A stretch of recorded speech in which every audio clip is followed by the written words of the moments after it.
Manancial Cast, episódio de hoje, Orações Judiciais. Olá a todos os ouvintes da Rádio Manancial e do Manancial Cast. É muito bom estar de volta para mais uma conversa que, olha, promete expandir nossa visão, viu? Hoje a gente vai olhar mais de perto um material bem fascinante. São anotações de um treinamento recente que rolou aqui no Ministério Manancial mesmo, com o apóstolo Márcio Gonçalves. O tema, Tribunais Celestiais e Orações Judiciais. Uau! Oi, pessoal! Pois é, um tema forte, né? Bastante. E o nosso objetivo aqui é, assim, explorar juntos essas anotações, pegar os pontos principais, né? E tentar entender o que significa isso. Apresentar nossas causas a Deus, não só como Pai, mas também como justo juiz. Vamos nessa? Com certeza. É um convite, né? Pra gente olhar para a oração para a justiça de Deus, talvez por um ângulo um pouquinho diferente. A ideia central que o apóstolo trouxe no treinamento é essa. Existe uma estrutura, tipo um sistema judicial mesmo, lá no céu, que afeta a nossa realidade aqui. E a gente pode aprender a interagir com isso. Interessante começar por aí. Essa primeira grande ideia. Então, é essa dupla visão. Deus Pai, amoroso, claro, mas ao mesmo tempo Deus como justo juiz. Como é que isso muda a nossa aproximação dele, segundo o que o apóstolo ensinou? Muda bastante a abordagem, sabe? Pelo menos em certas situações.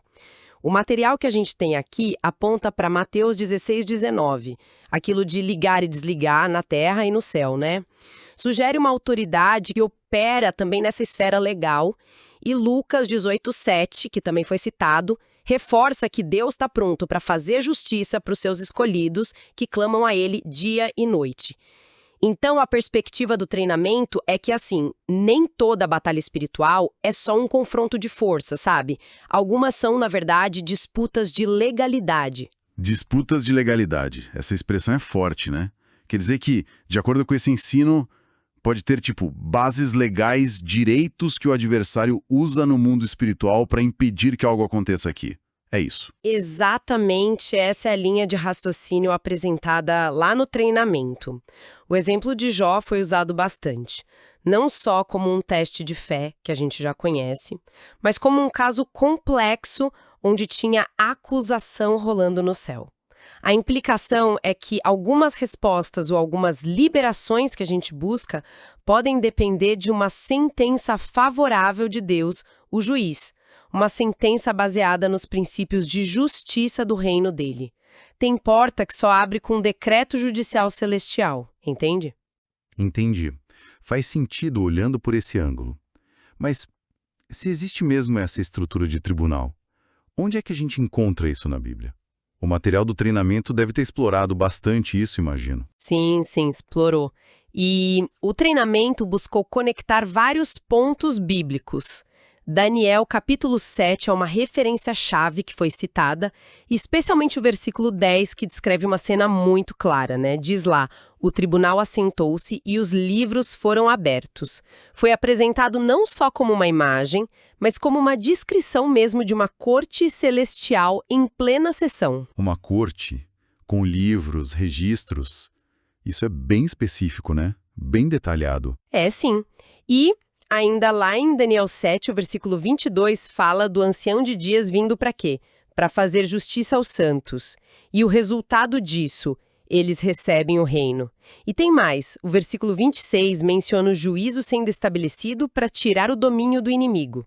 As anotações conectam tudo isso para mostrar um tribunal que não só julga, mas que o veredito dele tem poder, sabe? Poder para alterar o domínio espiritual e liberar o propósito de Deus. Além de Daniel, que é bem forte mesmo, que outras passagens foram destacadas nesse treinamento? Olha, outra passagem-chave mencionada foi Zacarias 3, versículo 1. Essa é muito direta.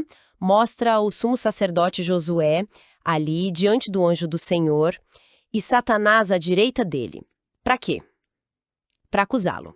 O treinamento deu muita ênfase no significado do nome Satanás, que é acusador.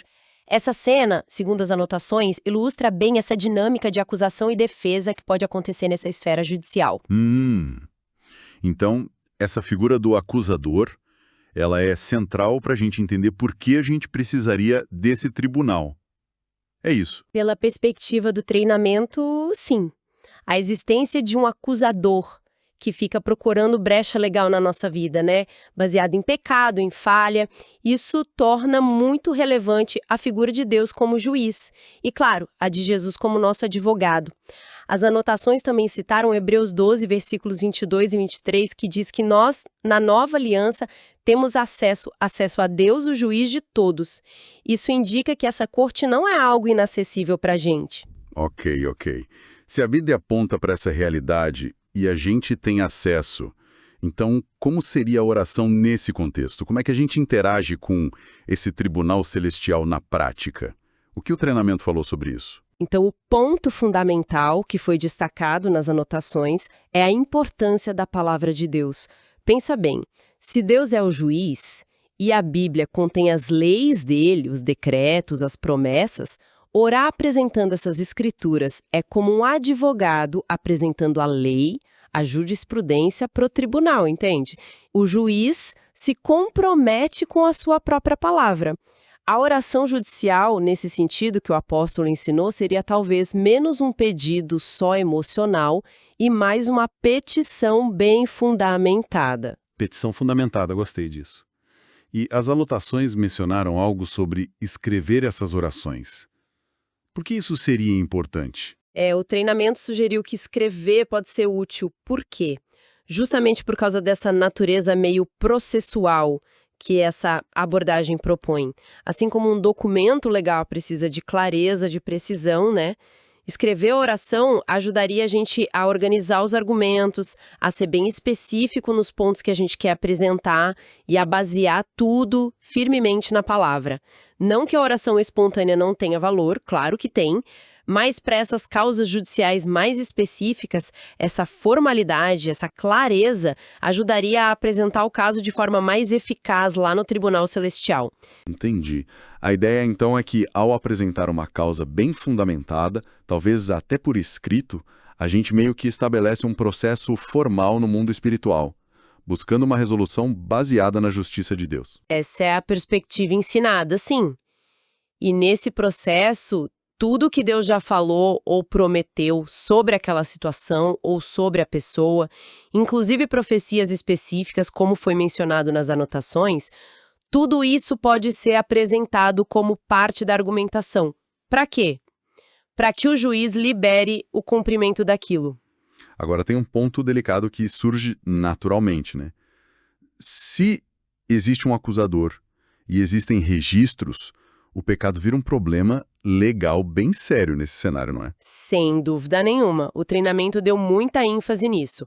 O pecado, entendido como essa quebra da lei de Deus, daria a base legal para as acusações de Satanás lá diante do trono. Por isso, a confissão de pecados foi apresentada como um passo, assim, absolutamente crucial para quem quer operar nessa dimensão judicial. Mas numa confissão qualquer, pelo que eu estou entendendo das anotações, certo? Exatamente. O material ressaltou muito a necessidade de uma confissão específica, verdadeira. Não aquele pedido genérico, perdoa meus pecados, mas sim nomear a falha, sabe? Descrever o que aconteceu, reconhecer a transgressão ali diante do juiz. A lógica apresentada é a seguinte: o que não é confessado continua registrado e pode ser usado pelo acusador como um impedimento legal. Se a gente esconde ou minimiza, a gente acaba dificultando a atuação do nosso advogado, que é Jesus Cristo, né? Como diz lá em 1 João 2,1. Nossa, isso eleva bastante o padrão, hein? A transparência total diante de Deus se torna quase uma necessidade jurídica, podemos dizer assim. Sim, isso conecta direto com a importância de buscar uma vida de santidade. Segundo essa visão que foi ensinada, para operar nos tribunais celestiais, a gente precisa estar alinhado com as leis do reino.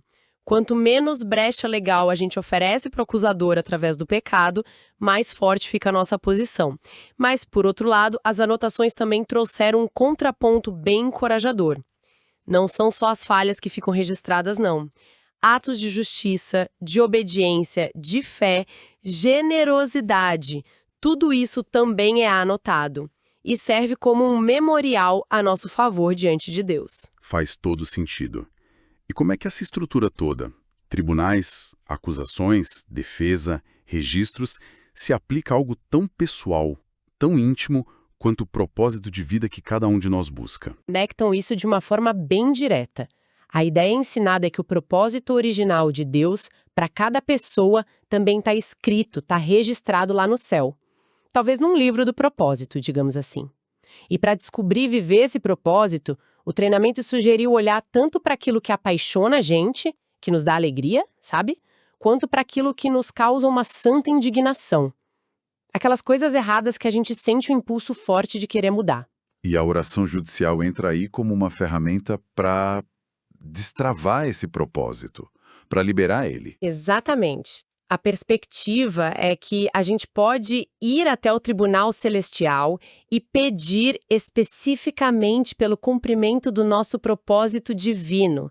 Orar pedindo ao juiz que revele o conteúdo desse livro do propósito e também que ele remova quaisquer impedimentos legais que o acusador possa ter levantado para bloquear esse destino.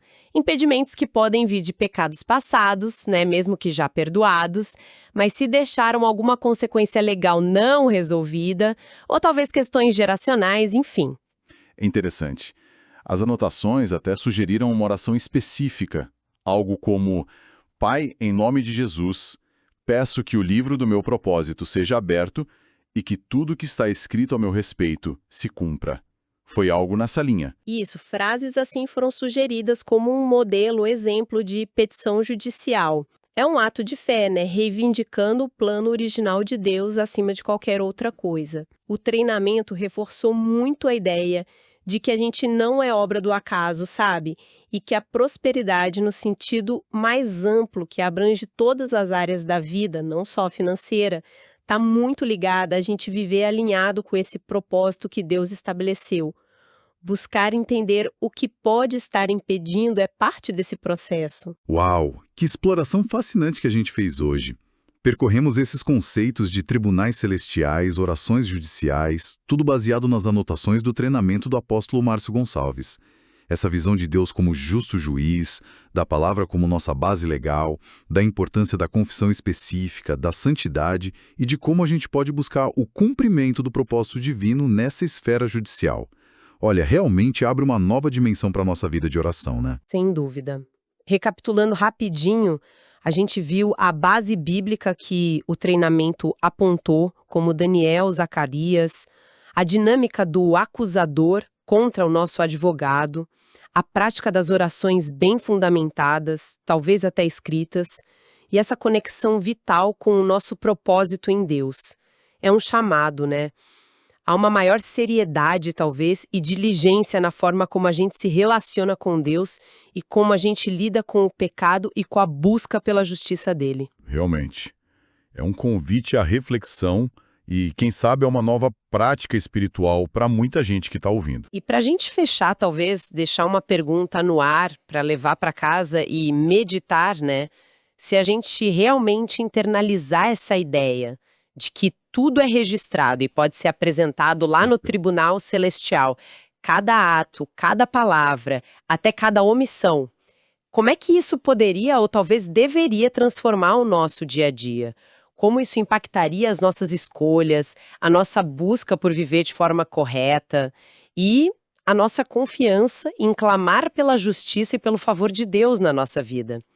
Fica aí a reflexão. Excelente pergunta para a gente pensar. Agradecemos imensamente a audiência de todos que estiveram com a gente em mais essa conversa aqui no Manancialcast, transmitida pela nossa querida Rádio Manancial. Que essa análise traga muita edificação para todos. E é importante a gente reforçar, né? Todo o conteúdo e os conceitos que a gente discutiu aqui são baseados no treinamento ministrado pelo apóstolo Márcio Gonçalves, lá do Libertador de Israel. A ele pertencem todos os direitos autorais sobre este ensino. Nós somos muito gratos pela oportunidade de compartilhar essas reflexões com vocês. Fiquem todos na paz e até o nosso próximo encontro.